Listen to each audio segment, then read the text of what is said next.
most proud of my values and also being able to stand out and being confident about it. The thing I'm most proud of is definitely raising my daughter completely on my own and watching her grow into this beautiful, smart, sassy young woman that she is today. I'm really proud of setting up Oxygen Consulting. It was a real dream of mine to have a sustainability consultancy back when I was at university, and to realise this now is amazing. I'd say I'm most excited about the opportunities there are for women these days, even in higher roles or just in general.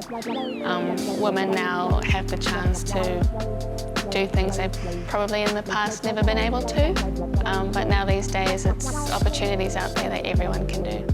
When I directly observe my daughter and her friends, like their level of self-worth is so much higher than mine ever was at that age. It took me most of my adult life to figure that stuff out. And seeing empowered young women, you know, that's what raises the vibration of the whole planet. The increasing focus on gender equality as a business as usual. We're starting to see more and more businesses with a focus on gender equity. That's leading to more succession pathways for women into leadership roles in businesses, into boards. There are some amazing female ambassadors out there who are really shaking the norm and showing how it's possible to dream big. Don't be too scared to try it. I'd say even if it's out of your comfort zone, just do it. You have people around you to support you. Just don't be scared, really.